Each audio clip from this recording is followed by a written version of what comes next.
Salut à tous les amis, bienvenue sur RDV, votre émission hebdomadaire préférée.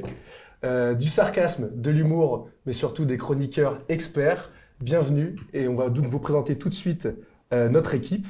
On va commencer par Anaë, Anaë qui est spécialiste en mode et actu. Bonjour César.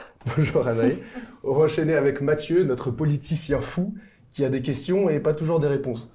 Salut César, salut tout le monde.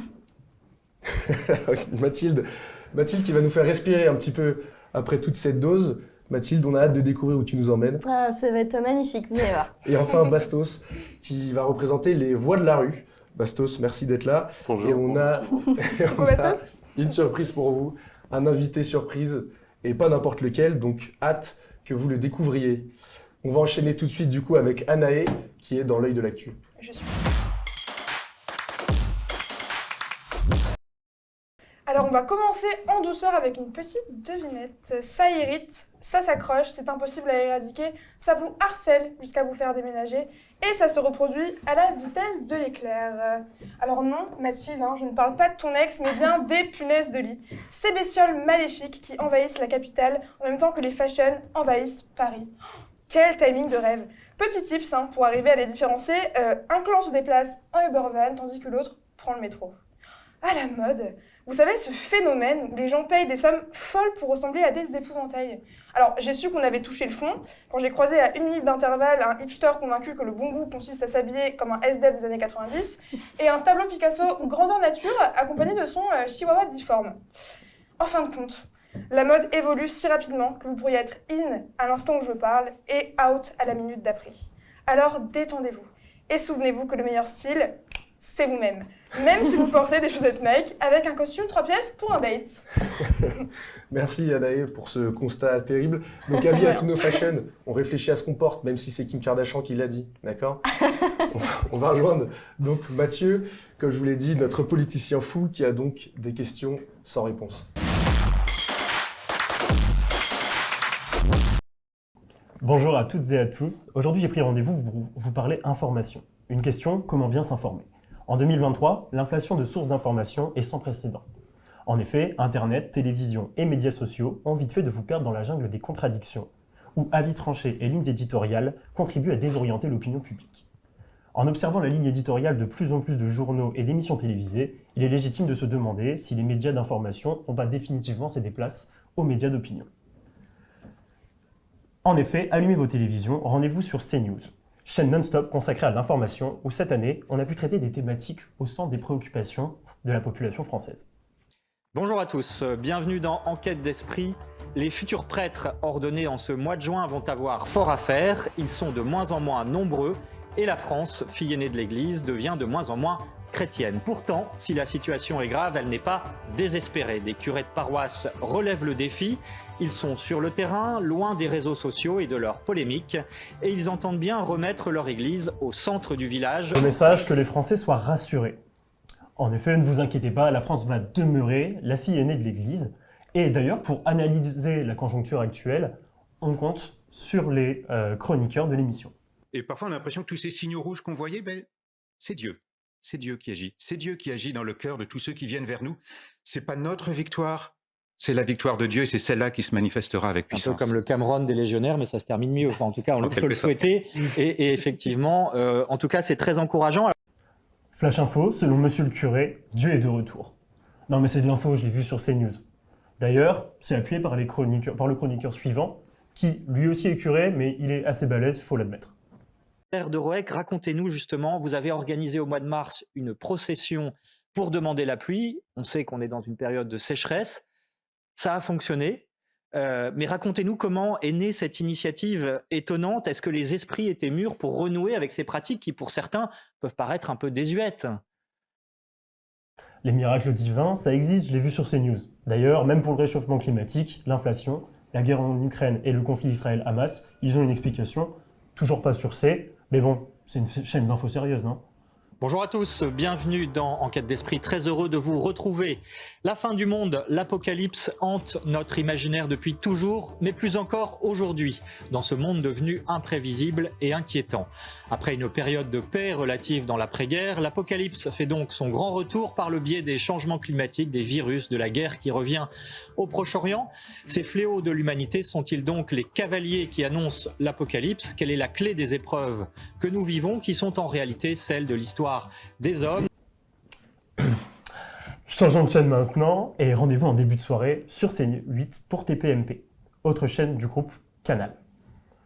Donc c'était une émission de divertissement qui, depuis la campagne des présidentielles donc de 2022, est devenue une émission de traitement de l'actualité où les chroniqueurs et chroniqueuses proposent une analyse experte sous forme de brouhaha.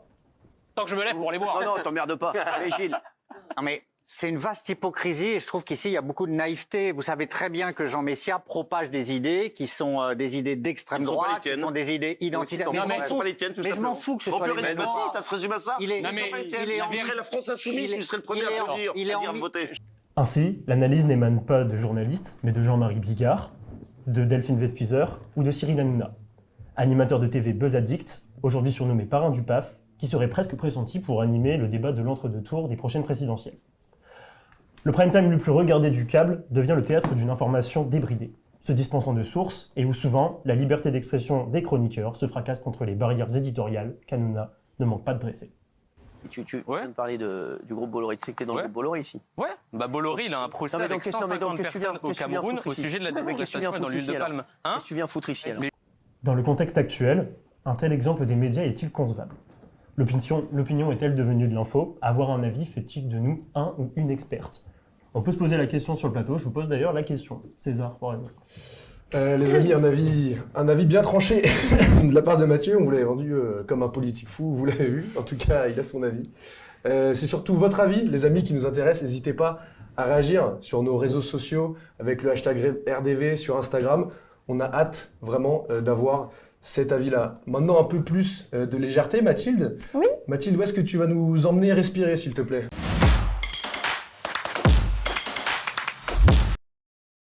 Donc vous allez pouvoir découvrir au fur et à mesure de ma chronique mon humour, mon amour du voyage, mais aussi mon côté rat.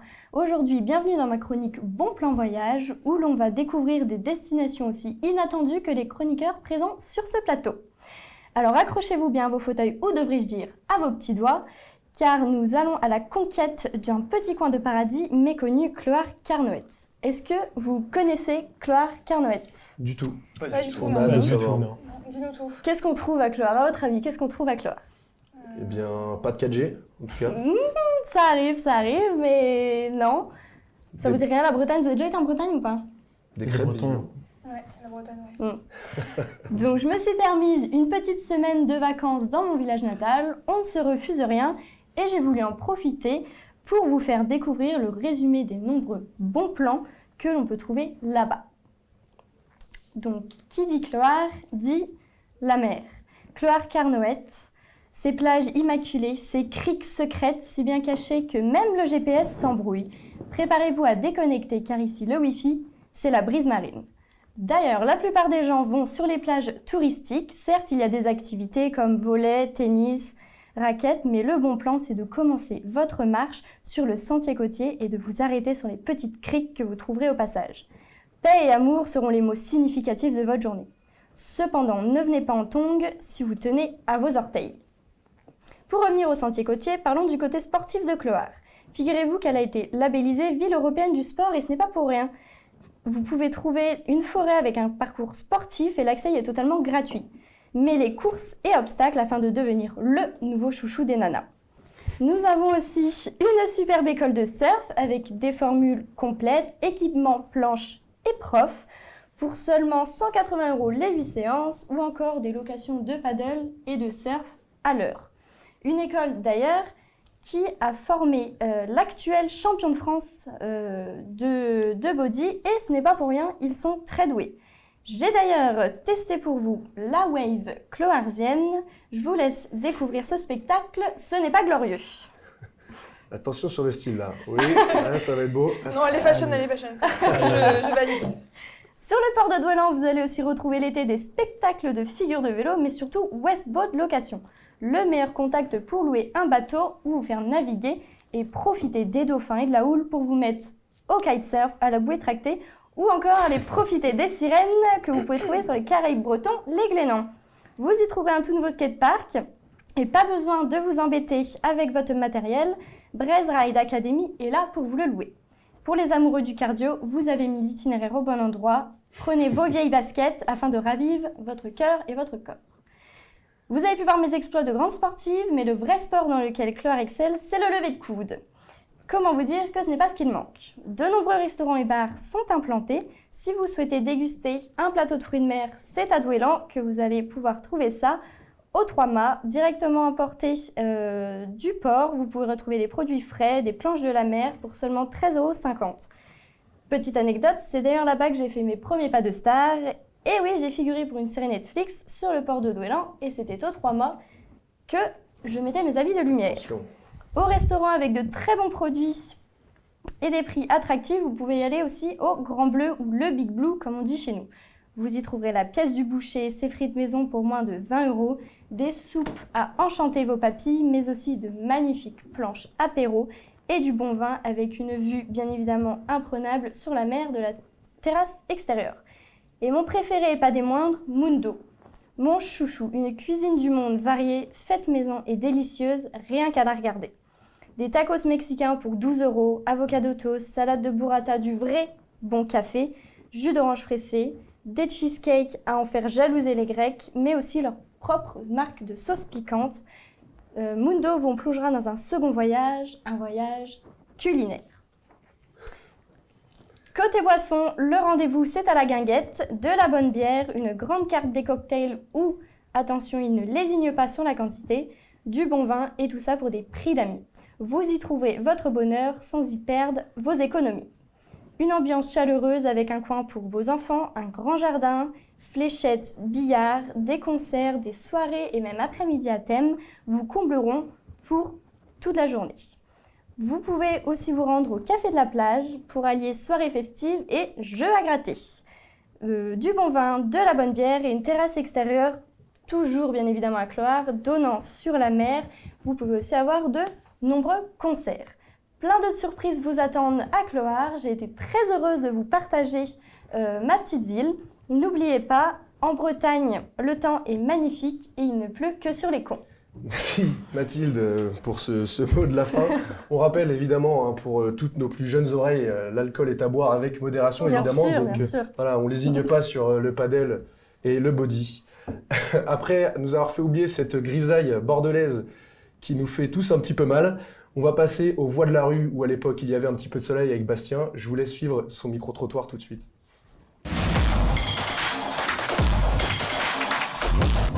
Bonjour monsieur, comment vous appelez? Xavier. Jean-Christophe. Michael. Thierry. Benjamin. Je m'appelle Baptiste. Herman. Vous avez quel âge? J'ai 21 ans. 27 ans. Et mon intro? T'inquiète. 48 ans. 64 ans. J'ai 34 ans. Est-ce que vous avez quelqu'un dans votre vie? Oui. J'ai ma famille et ma copine. Ouais, moi j'ai une sorte de copine, on va dire. Oui. Oui. Oui. Pour l'instant, non. Quelle est votre opinion sur la notion d'égalité homme-femme? Moi j'estime que les femmes devraient toucher la même chose que les hommes. Parce qu'il y en a même qui travaillent plus que les hommes. Pour moi, c'est quelque chose d'assez logique. C'est quelque chose avec lequel on a grandi ces dernières années, où on nous apprend de plus en plus à l'égalité homme-femme. Je dirais que c'est comme un équilibre. On va dire qu'il y a des pour et des contre, mais peut-être des fois des contre un peu plus dégueulasses que d'autres. Il ne devrait pas y avoir de différence entre les sexes et peu importe ce que tu as dans le slip, tu as mis moins, point, c'est tout. Oh là là, oui, je pense qu'il y a encore beaucoup de travail à faire. Parce que les hommes, il faut arriver à la maison. Ils se mettent les pieds sous la table, ils prennent la bière, ils regardent le match de football et la femme elle fait la vaisselle, elle fait la cuisine, elle fait tout le reste. Non, mais après il y a une génération qui est en train de se battre de plus en plus. On n'y arrive pas encore, mais on n'y est pas encore arrivé, mais ça va le faire au fur et à mesure, quoi. Bon, elle va de soi déjà, parce qu'il y a beaucoup de travail à faire encore sur la question d'égalité homme-femme.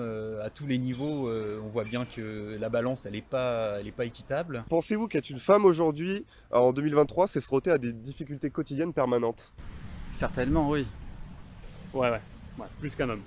Oui, mais aussi, tout comme être un homme, en fait, les deux sont victimes des clichés dans lesquels la société les enferme.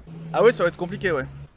Oui, à plein de niveaux. Sur la question du harcèlement déjà, de rue, oui, il faut faire plus ses preuves. Je pense, je vois ça avec mes filles, la société est plus exigeante pour une femme que pour un homme. Que ce soit dans la rue, ça peut être un sentiment d'insécurité en fonction des heures, en fonction des endroits, ça peut être des gens qui vous alpaguent, ça peut être des difficultés, des discriminations par rapport au physique, ça peut être pas mal de choses. Savez-vous ce que sont les protections menstruelles? Oui. Oui. Bien sûr. Oui. Est-ce que vous pouvez m'en citer? On a les tampons, des serviettes hygiéniques. Les tampons, les serviettes hygiéniques. Les Tampax, les serviettes. Il me semble qu'il y a aussi une sorte de cup, on pourrait dire ça comme ça. Ah ouais? Ouais, voilà, ouais, c'est un truc un peu dégueulasse pour nous. Oui, c'est vrai. Ouais, non, oublie, c'est dégueulasse. Savez-vous à peu près le coût moyen de ces protections par mois pour une femme? Ah non, je ne saurais pas le dire. J'en ai pas la moindre idée, mais je trouve que c'est cher. Pas du tout, pas du tout. J'en ai aucune idée. Vous savez ce qu'est l'IVG? Bien sûr.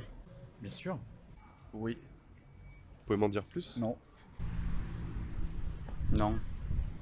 L'avortement? Au moment même, le gouvernement prépare un projet de loi pour l'introduire dans la Constitution. Est-ce que vous pensez que c'est une bonne chose? C'est nécessaire. Oui. Oui, totalement. C'est nécessaire que les femmes puissent décider librement justement de leur corps. C'est une absolue nécessité. Ah oui, certainement. Oui, tout à fait. Ah oui, complètement. Je pensais d'ailleurs que ça avait été adopté. C'est hyper important, faut que ce soit un droit inaliénable. Qu'elles soient libres de leur corps et de leur vie, et voilà, non, bien sûr. C'est un sujet qui devient de plus en plus important et je trouve que c'est pas anodin, donc je trouve que l'interruption volontaire de grossesse, c'est un droit qui est fondamental. Et donc, vous l'avez vu, nous avons fait un micro-trottoir sur les voies de la rue un peu particulier. Nous avons traité les sujets de la notion d'égalité homme-femme et de la place de la femme dans la société. Et qui de mieux pour répondre à ces questions que les hommes? Nous avons vu leurs réponses. Elles étaient plutôt avant-gardistes, on va dire ça comme ça. Disons que on s'attendait à des réponses beaucoup plus arriérées, des réponses surtout pour les personnes les plus âgées, plus dans leur époque, mais on voit que l'époque change et que la femme et les réponses qui sont apportées sont en soutien permanent avec les en femmes, soutien évidemment, permanent, avec les exactement, femmes, évidemment. et que c'est une belle façon de dire les choses telle que l'a dit Thierry. Après, heureusement qu'ils savaient ce que c'était l'IVG quand même, sinon on serait quand même tombés. Attention, on a eu quelques-uns. Attention, c'est pas simple pour tout le monde, on l'a bien vu. J'aimerais faire un très grand crochet parce qu'on a l'honneur aujourd'hui, et vraiment j'insiste là-dessus, d'accueillir Andrea Lardès, joueuse des Girondins de Bordeaux, pionnière même des Girondins de Bordeaux. Merci beaucoup d'être présente pour cette première de RDV. On a cette chance-là. Avec grand plaisir, merci à vous pour l'invitation. Je vous en prie.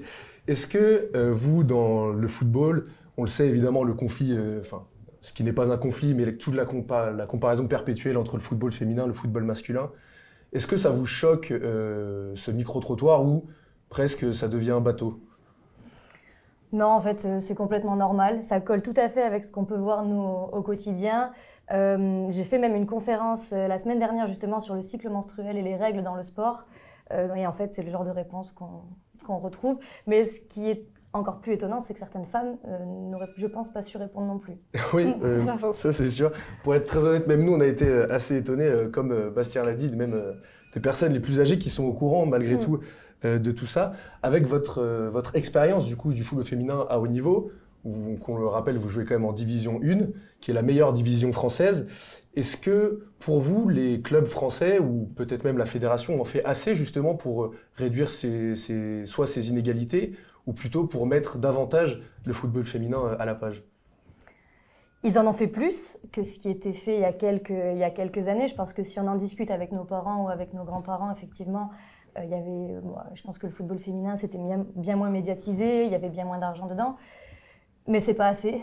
Je pense qu'en France, et la fédération particulièrement, mais est un petit peu en retard sur ce qui commence à se faire à l'étranger. Donc il y a du mieux, il y a du progrès, mais il y a encore beaucoup de choses à faire. Je parle même pas de salaire parce que les salaires pour moi c'est une conséquence de ce qui sera mis en place, mais je parle vraiment de conditions. Au même titre que d'autres métiers, on demande les mêmes conditions de travail pour pouvoir produire des performances égales. Bien sûr. Et vous, du coup, vous-même, comme on l'a dit précédemment, vous êtes donc chez les Girondins de Bordeaux, donc depuis 15 ans. Vous, du coup, vous avez dû voir justement cette différence, comme comme on l'a encore fois dit, une pionnière de ce club-là. Vous avez dû voir cette évolution peut-être dans le football féminin à travers ce club. Oui, complètement. Mais je pense qu'on est sûrement le club français qui a eu une progression la plus rapide certainement sur son équipe féminine. Au tout début, par exemple, on avait nos propres affaires, on avait une tenue, il fallait qu'on la lave à chaque fois pour pouvoir s'entraîner 3 fois par semaine. Maintenant, on s'entraîne tous les jours. Les tenues sont lavées sur place, on a notre vestiaire avec un casier où on peut laisser nos chaussures. Ça paraît très évident, c'était loin d'être le cas il y a encore quelques années de ça. Au niveau des soins, on a maintenant tout un staff médical, on a un accompagnement qui est beaucoup plus complet et qui se rapproche, même s'il est encore un petit peu moindre, mais qui se rapproche vraiment de ce qu'on attend d'un staff au niveau professionnel. Donc non, les conditions ont quand même nettement évolué pour nous au sein du club. Ça s'est fait assez rapidement. Voilà. Alors évidemment, on en demande toujours un peu plus, mais c'est vrai que ça a quand même bougé très très vite au club. Okay. Et donc, on le répète, vous êtes, en tout cas pour la région girondine, mais même j'irai plus loin que ça, pour la France entière, au niveau du football féminin, vous êtes donc une figure influente. Est-ce que vous auriez un message pour ces jeunes filles qui ont des doutes ou ont peur peut-être potentiellement de se lancer dans le football, peur peut-être des différences entre hommes et femmes? Est-ce que vous auriez un message à leur faire passer? C'est le message que j'essaye de faire passer déjà aux petites que j'ai l'occasion de rencontrer. De nos jours, le football, on peut en vivre. C'est un métier à part entière. Alors évidemment, c'est beaucoup de travail, beaucoup de sacrifices, une part de talent qu'on a ou qu'on n'a pas. Mais oui, au contraire, j'encourage ces jeunes filles-là à se lancer. Comme dans toute vocation, comme dans tout métier, il y aura des embûches. À commencer par les clichés, les stéréotypes sur la femme dans le sport et la femme au football spécifiquement. Mais bon, il y en a toujours eu, il y en aura toujours. Attention aux réseaux sociaux, parce que je pense que ça a fait émerger justement peut-être les stéréotypes qui restaient un petit peu dans les familles. Voilà. On les voit beaucoup plus. Mais en dehors de ça, non, c'est vraiment quelque chose de très très beau à vivre, de pouvoir vivre de sa passion. Et maintenant, c'est possible. Donc, on va faire le boulot pour qu'elles puissent avoir des conditions encore meilleures aussi. Super, merci beaucoup. Et vous, les filles, du coup, ça va être assez intéressant de rebondir là-dessus. Donc, on a donc une sportive de très haut niveau qui est donc, entre guillemets, en place depuis 15 ans, qui a vu cette évolution-là. Est-ce que vous, malgré ce statut d'étudiant qu'on a tous ou de jeunes professionnels, vous avez peut-être ces discriminations, peut-être sous une autre forme? Dans le sport, moi j'ai fait beaucoup de salles de sport et c'est vrai que quand il y avait des hommes, il y avait pratiquement que des hommes même, et des fois pas forcément jeunes comme moi qui aiment bien montrer nana. J'ai déjà eu des personnes beaucoup plus âgées, la cinquantaine, qui en fait venaient me prendre mes poids. De toute façon, tu vois, genre ça sert à rien, et mes barres, mes trucs. Mais bon. Anaïs, professionnellement peut-être aussi Ouais, professionnellement, même dans la vie en général, c'est plutôt du mépris un petit peu pour les femmes, mais encore plus quand on est jeune, malheureusement. Ça va être du mépris ou alors des réflexions, même de l'insécurité, malheureusement. Ça, on en vit tous les jours, peu importe qu'on marche dans la rue, qu'on aille en boîte ou même au resto, c'est compliqué. Mais bon, on espère que ça va changer et on espère aussi qu'ils vont s'éduquer avec les moyens qu'ils peuvent. On espère tous, évidemment. Andrea, du coup, on va pouvoir vous retrouver contre Dijon, si je ne m'abuse, le prochain match. Ouais, alors moi j'aimerais bien, je serais suspendue, mais mon équipe y sera. Donc rendez-vous à Dijon pour suivre les Girondins de Bordeaux, les Girondines de Bordeaux. On espère donc un maximum de résultats. On vous souhaite beaucoup plus de buts, moins de suspensions. Ouais, c'est gentil, merci. Mais évidemment, plein de performances. Chers téléspectateurs, chères téléspectatrices, c'est malheureusement la fin de notre émission, mais ne partez pas trop vite, car on a une surprise pour vous, car aujourd'hui, c'est jour de chance. On a la chance, après Andrea Lardez, qui nous a donc accompagnés sur cette émission, d'avoir un partenaire qui est le 1745, qui vous offre, avec le hashtag RDV sur notre Instagram, un apéro offert. Merci à eux, vraiment, on a hâte de pouvoir faire d'autres émissions avec eux et surtout plein d'autres partenaires. N'hésitez pas à nous contacter sur les réseaux, réagir à notre émission, évidemment suivre les Girondines qui, on l'espère, iront le plus loin possible. N'hésitez pas à nous taguer et surtout, on se donne rendez-vous la semaine prochaine, samedi. À très vite. Merci beaucoup de nous avoir suivis. Merci à vous tous. Merci beaucoup. Avec plaisir.